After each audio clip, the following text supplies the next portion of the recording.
Bumagal si Eko sa paglalakad. Sinabayan niya ako. Pagdating namin kung saan nakapark ang kotse, wala na kaming nakita. Hala naman, nanakaw ba yung kotse namin? Wala tuloy kaming nagawa, kung hindi ang mag-commute na lang. Nag-taxi kami at bumaba sa isang restaurant. Kahit mga 4 p.m. na, ngayon pa lamang kami kakain ng lunch. Gutom na gutom kami. Eko, sino ba talaga si Tom? Bakit mo siya kilala? Akala ko hindi siya sasagot, pero natuwa naman ako na nag-share siya sa akin. Kailangan ko ang testimony niya laban sa mga Santoses. Siya ang star witness sa isa sa mga kaso na hinahawakan ko. Ito ba ang kaso na pinag-uusapan nila ni Tito Fernan? Uminom ako ng tubig, pagkatapos ay nagsalita. Pero kasama ko siya kanina. Kung ganon, hindi mo siya nakausap? Ayaw niya talagang tumestigo. Nahihirapan ng firm na kausapin siya. Umiling-iling na si Eko. Sigurado naman ako, kakausapin din kayo nun. Mabuting tao si Tom, kaya for sure, tatestigo siya para sa tama. Ngumiti ako kay Eko. Napatingin naman siya sa akin. After namin kumain, akala ko, uuwi na kami. Pero nag-taxi kami at binaba kami sa hospital. Binabenda na Eko ang uncle ko. Sabi ng doktor, gagaling daw kaagad. Pero dapat daw iwasan ko ang pagpapagod at pagtakbo. Nung umalis na ang doktor, nagulat ako nang biglang lumuhod si Eko na nakatalikod sa akin. Sakay na. Ha? Anong meron? Bakit ganito? Bilis na. Nangangali na ako. Pero, okay lang ako, Eko. Hindi na kailangan. Hinatak na niya ako, kaya napasakay ako sa kanyang likuran. Pakipot pa kunwari. Pero gustong gusto ko naman. Ang bango kasi ni Eko. Ano ba yan? Pinulupot ko ang arms ko sa kanyang leeg. Then, I rest my head on his shoulder. Medyo gabi na rin paglabas namin ng hospital. Naglakad-lakad pa kami, papunta sa waiting shed. Ang saya naman ng araw na ito. Ang dami kong nagawa ng first time na kasama ko pa si Eko. Sana every Sunday, day off niya. Feeling ko naman, kahit hindi masyado nagsasalita si Eko, nagiging mas close na kami. Nung nakauwi na kami sa bahay, nagluto ako. Pagkatapos, kumain na kami ng dinner. After that, umakyat na ako sa kwarto. Tapos matutulog na sana ako na may nakita akong note na nakadikit sa salamin ko. Smile now, cry later. Sino ba talaga nagpapadala ng mga notes na to? Nandito ako sa shop ngayon at nababagabag ako. Ilang weeks na rin kasi nakakatanggap ako ng mga scary notes. Akala ko dati mga childish pranks lang iyan. Pero ngayon kasi, medyo dumadami na sila. Wala akong pinagsasabihan kasi ayoko naman mag-alala ang sino man. What if? Totoo nga ang hinala ko. Prank lang ito. Tapos, may istorbo ko pa sila. Especially si Eko. Ayoko mag-alala siya. Pagod na pagod ako. Bakit naman mapapagod to? Nasa shop lang naman siya tapos, panay ang tingin kay Ange. Kevin, bigla kong tinuon ang atensyon ko sa kanya. Tumingin naman siya sa akin at nagsalita.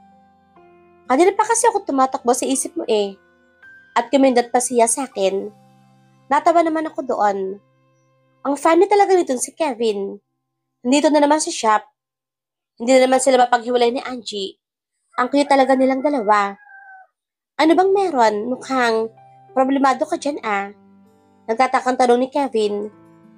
Hindi, wala lang Kev. Okay lang ako. Umiling-iling pa ako na sinabi ko iyon. Ngumiti naman si Kevin. Alam ko na to. Magbibiro na naman. Ano ba talagang iniisip mo? Iniisip mo ba kung bakit masyado ka maganda? Madugtungan ang kanyang sinabi. Actually, iniisip ko kung bakit masyado kang gwapo. Yun eh. Natatawang sabi ni Kevin. At tinuro-turo pa ako. Nag-appear kami. Super friends lang talaga kami ni Kevin. Hay nako kasi, wag mo masyadong pinapalaki ang ego ng lalaking to. Masyado nang mayabang eh. Dumating na si Angie.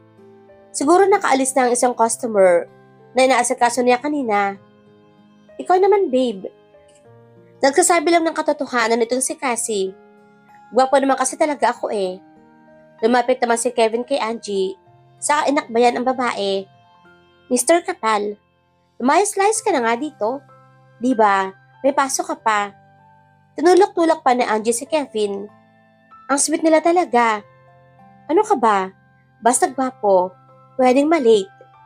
Nilapit naman ni Kevin ang mukha niya kay Angie. Lumayo naman ang mukha ni Angie at medyo namumula na rin ito. Sige lang, magpalit ka lang. Kapag tinanggal ka sa trabaho, bahala ka. Sige na nga, aalis na. Sa bagay, napapagod na kasi ako umupo dito. Pwede bang tayo na lang? Hala, mahabol pa itong si Kevin. Hoy, gasgas na yung pick-up line mo. Umalis ka na nga. Tinabi ulit ni Angie si Kevin. Sila na ang sweet. Kunwari pa itong si Angie, ang laki naman ng ngiti. Kinikilig ka no? Sige na, aalis na ako. Bye babe. Inis niya si Angie then tumingin sa akin.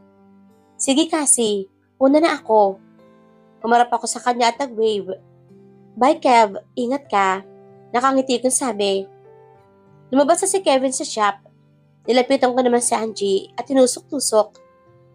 Ange. Ang sweet nyo talaga forever. Kaya master ang tawag ko sa'yo eh. Idol ko kasi kayo ni Kevin. Sinong sweet? Siguro, nauntog talaga ako. Kaya I'm dating that guy. Angie said and rolled her eyes. Wow, kunwari pa to. Kinikilig ka lang eh. Tinusok-tusok ko pa ang kanyang tagiliran. Bakit kasi? Nakakakilig silang dalawa. Lumayo naman si Angie sa akin. Tigilan mo nga ako kasi. Hindi ako kinikilig no. As if on cue. Bigla naman pumasok ulit si Kevin. Nagulat naman kaming dalawa ni Angie. Oh Kevin, bakit bumalik ka? Sabi ko. Nakalimutan ko kasi yung puso ko. Lumapit naman siya ulit kay Angie at kinis ulit niya si lips. Tapos sabi niya kay Angie, ingatan mo muna ha. Babalikan ko mamaya. Kumindat pa itong si Kevin. Lumabas na ng tuluyan si Kevin. Hala si Angie. Nakatayo lang doon. Nilapitan ko ulit siya. And this time, hinampas-hampas ko na. Kayo na talaga ang nakakakilig. Kayo na talaga. Umiwas ulit si Angie sa akin. Aray, kasi ha, ang brutal mo na ngayon. Tumigil ka nga dyan. Sabi niya iyon at namumula pa rin ang mukha at nagpipigil ng mangiti. Nakakakilig kasi kayo eh. Super bagay talaga kayong dalawa ni Kevin. Hinampas ko pa rin siya. Lumayo na siya sa akin. Tama na nga kasi. Ano naman pa ako hinahampas eh. Kayo ba ni Echo? Kumusta na? If I know, change topic lang tong si Angie. Pero syempre, basta tungkol kay Echo ang usapan. Go lang ako ng go. Parang globe. Ayun, okay naman ata. Medyo nag-i-start na siya magkwento sa akin. He's opening up. Nakangiti kong sabi sa kanya. Well, that's good. So, ready ka na sa company outing? May company outing kasi sina Echo. 3 days, 2 nights sa Boracay. Something about building workers. Camaraderie, parang ganun. Kasama lahat ng lawyers sa 10-story office ni Echo. Kaya for sure, madaming pupunta. Pwede kasi magsama ng asawa or girlfriends, boyfriends, or kahit anong pamilya since it's also an outing. Hindi ko pa nga malalaman kung hindi ako tinawagan ni Bessie. Itong si Echo. Ayaw ba niya akong isama? Kilala na kaya ako ng buong office nila? Yap, Angie. Nakaprepare na ako ng mga dadalhin. Bukas na kasi na madaling araw yun eh. May mabibitbit ka bang mga snacks? Yap, okay na. Nag-bake na nga ako kanina. Pwede naming baunin iyon. Sana magustuhan ni Echo. Saka na kanyang mga kasama sa outing. Na-prepare mo na ba yung mga damit ni Echo? Buti na lang, andito si Angie para paalalahanan ako ng mga dadalhin. Yap, okay na. Pumasok pa ako talaga ng palihim sa kanyang kwarto para ikuha siya ng mga damit. Para din, hindi na siya mahirapang mag-impake mamaya. Ninja moves nga ako nung time na yon para lang makakuha ako ng kanyang mga damit. So, you already have a bikini. Tinignan ko yung isang folder sa table ko bago nang salita. Yap, okay na. Na-impake ko na din. Teka, what? Teka, anong sabi ni Angie? Ano daw? Bikini. Don't tell me. Wala ka pang bikini. Duh. Pupunta kaya kayo sa Bora? Kailangan ba yon? Well, may dala naman akong swimsuit, Angie eh. Okay na siguro iyon. Kasi ano ka ba? You need to show some skin. Paano maakit sa'yo na yan si Echo? Besides, carry mo naman no? You have the perfect figure. Angie, kailangan ba talaga yon? Hay nako kasi, it's your choice naman eh. Pero hindi naman kita pipilitin. Bahala ka. Ang daming sexy girls sa Bora. Lahat doon nakabikini. Yung iba nga, wala pang suot eh. Huwag mo akong sisisihin. Kapag nakahanap si Echo ng ibang babae, at hindi ka napansinin doon, dahil makikipag-divorce na siya, tinaas ko naman ang kamay ko at nagsalita. Hep, huwag ka nga ganyan, Angie. Sige na, sige na. Magdadala na ako ng bikini. Marami pa talaga nagbibikini doon. Good. Then let's go. Sabi ni Angie at tinatak na ang braso ko. Ha? Saan tayo pupunta? Saan pa? Eh di bibili ng perfect bikini for you. Bahala na muna mga assistants natin dito sa shop. Let's go. Have mercy on me, Angie. Andito na kami sa mall. Kilalang kilala pala si Angie sa shop na to. Nag-modeling din kasi dati si Angie. I think isa ito sa mga sponsors niya. This. May pinakitang bikini sa akin si Angie na color blue. Grabe yung two-piece naman. Umiling ako sa pinakita niya. Ayoko niyan. Like, hindi ko kayang suotin yan. I'm not asking you. If gusto mo, isukat mo, go. Inarapan naman ako ni Angie. Nakakapagod na rin kaya magsukat at magpabalik-balik sa fitting room. Try niya kaya minsan. Angie naman, kanina pa ako nagsusukat eh. Alin ba talaga dyan? Alam mo, looking for the perfect bikini is like looking for a wedding gown. Dapat, pinag-iisipan talaga. Go na, isukat mo na. Inaabot niya sa akin na isang red, black, white bikini. Oh no, kinuha ko na lamang iyong bikini. Then sinukat ko. Para magkakapareho lang naman eh. Kanina pa ako nagsusukat. Pinapasok ko na nga si Angie sa dressing room. Okay na ba to? Sabi ko. At tinuturo yung bikini. Okay naman siya. Okay lang din yung figure ko. It's nice. Pero baka mag-camouflage ka sa dagat. Since, blue din yan. Let's look for another one. Kailan pa ba ito matatapos? Hanggang sa makatry kami ng 1,000,000 bikini. At may magustuhan na rin si Angie. Thank God. Color black siya. Ang sabi ni Angie, lalo daw lumito ang kaputian ko kapag suot ko yon. Grabe, wala na akong pakialam. Basta natapos na lang. Nang natapos na kami, hindi ko napansin. Late na pala. Siguro pa uwi na rin si Echo. Lumabas na kami ng bikini store.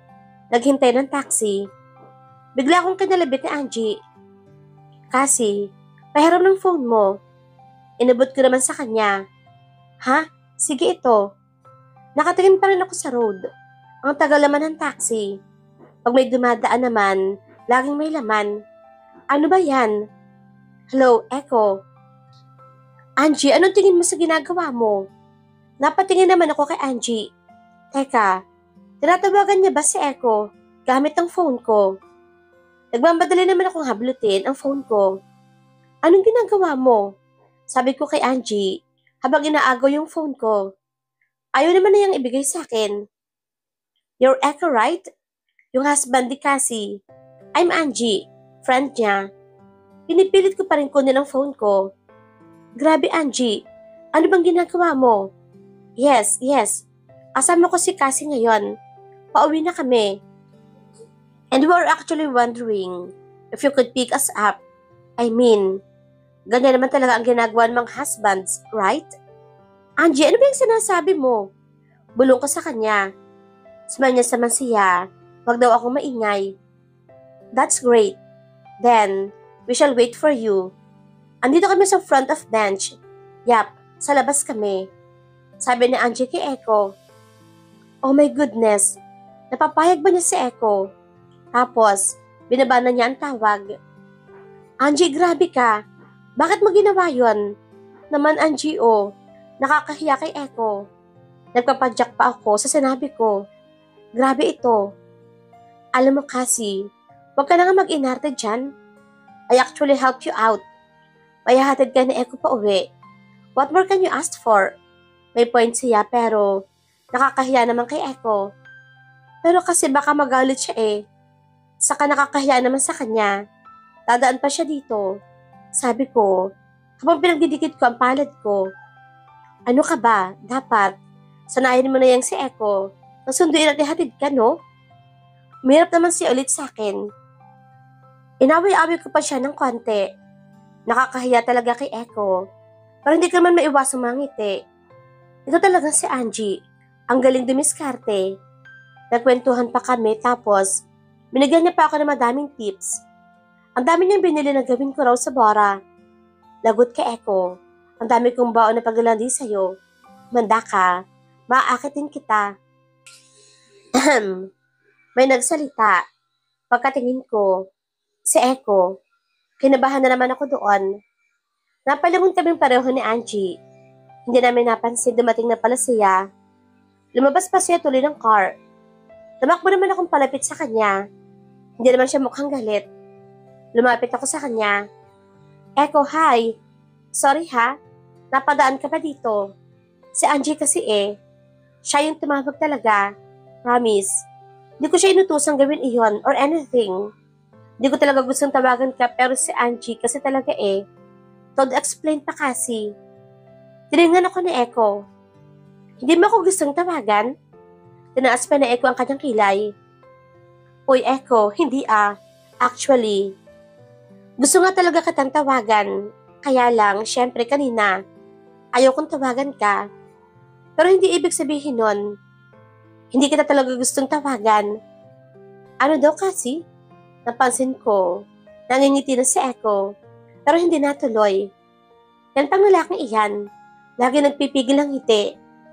Napansin ko na lang, na may sumisiko sa tagiliran ko.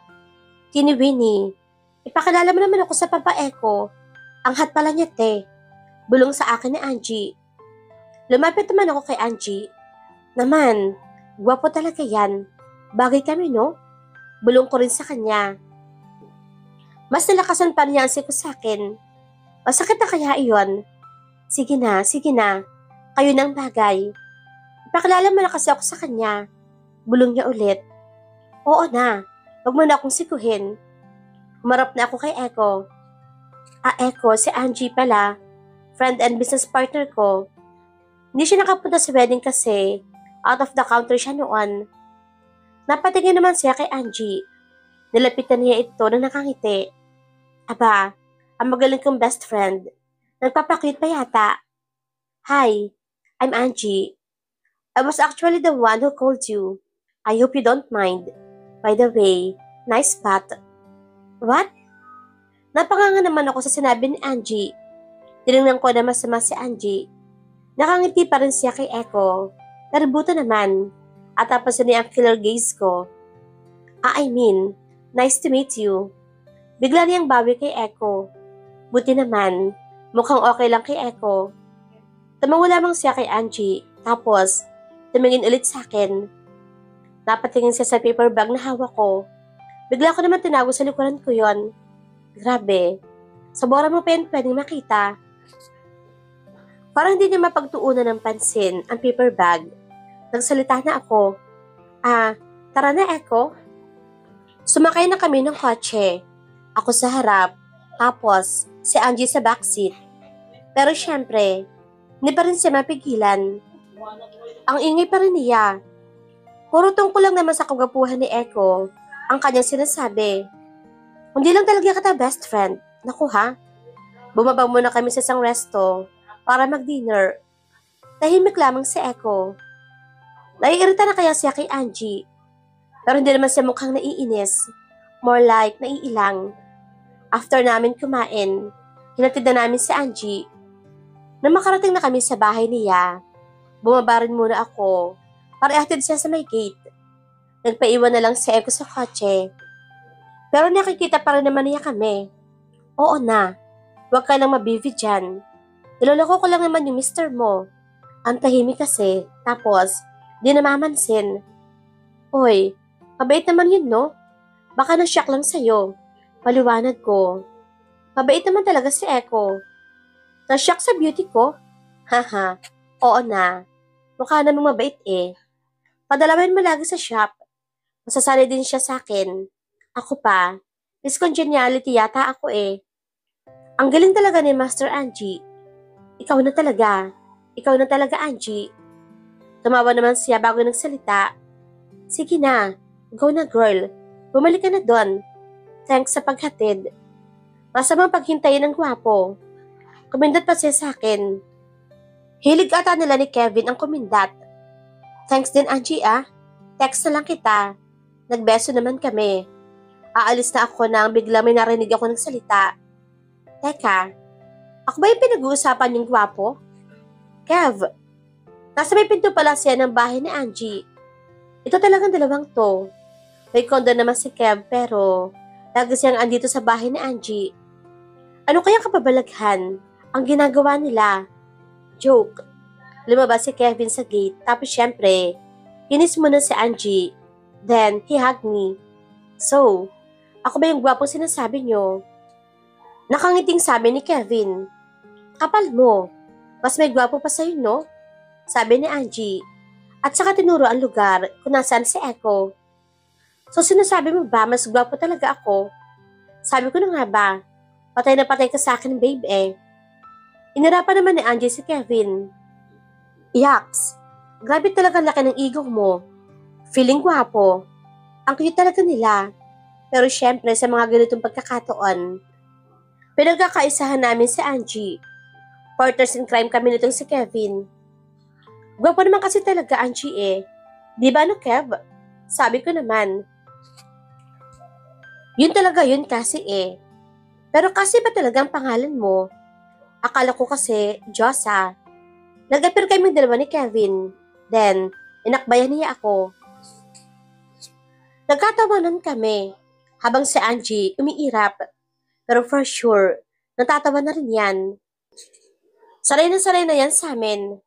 Kasi, napalungan naman ako. Hala, si Eko, lumabas na ng kotse at nakalapit sa amin. Bakit kasi ang tagal ko dito? Ano ba yan? Eko, sorry ang tagal ko. Si Kevin nga pala. Kev, si Eko pala. Boyfriend mo kasi? Tanong naman sa akin ni Kevin. Magkasama kasi sila ni Angie nung kasal ko. Nagbakasyon silang dalawa. Hindi tuloy sila naka-attend pero syempre, sinandaan ko naman sila ng invitation. Hindi Kev. Si Eko siya yung napatigil ako kasi biglang nagsalita si Eko. Asawa niya. Bigla naman nagsalita si Eko. Kaya napatingin kami sa kanya. Nginitaan naman siya ni Kevin. O pare, ikaw pala yung pinakasala ni Cassie. Kevin nga pala. Ni-extend ni Kev ang kanyang kamay. Hindi siya kinamayan ni Eko. Tinignan lamang ang kamay niya tapos tinignan sa mga mata si Kevin. Bakit parang galit si Eko kay Kevin? Tapos, tumingin na ulit sa akin. Or sa akin nga ba? Hindi eh. More on, sa balikat ko. Hala, nakaakbay pa nga pala sa akin si Kevin. Tatanggalin ko sana ang akbay ni Kevin sa akin. Nang bigla niya pang hinigpitan ang iyong akbay. Hala ka naman Kevin, baka magalit sa akin si Eko. Pare, nice to meet you. Ang swerte mo kay Cassie. Mukhang Diyosa to eh. No Cassie, sabi niya at tinitigan ako. Tapos, ngumiti pa siya nung nakakaloko. Ha? Ano daw sabi niya? Pinalakihan ko siya ng mga mata. Please naman Kevin, makuha ka sa tingin. Tinatanggal ko na kasi ang akbay niya sa akin. Pero ang higpit pa rin ang hawak niya. Ano bang problema ng lalaking to? Tumingin ako kay Angie. Ange, help! Teka, nagpipigil ba siya ng tawa? Hoy, di ba sabi ko kanina, ikaw, Diyos ah. Tapos, ako naman ang gwapo. Super ngiti pa rin si Kevin. Hala Kevin, makuha ka nga sa tingin. Ha? Naguguluhan pa rin ako. Help! Ito naman si Kevin. Ano ba yan? Gusto ko nang umuwi. Di ko pa rin matanggal ang akbay niya sa akin. Nananadya ba to? Hinigpitan niya ang akbay na parang nangayakap na siya. Sabi mo sa akin kanina ang gwapo ko. Oo, nagwapo ka. Pwede na ba akong umuwi? Tinignan ko ulit siya na masama. Saka no isang araw, saka no isang linggo, saka no isang buwan. Di ba lagi mo sinasabing gwapo ako? Ang kulit na. Oo na, Kevin. Oo na. Grabe ang gwapo-gwapo mo talaga. Ikaw na talaga. Manda ka sa akin, Kevin.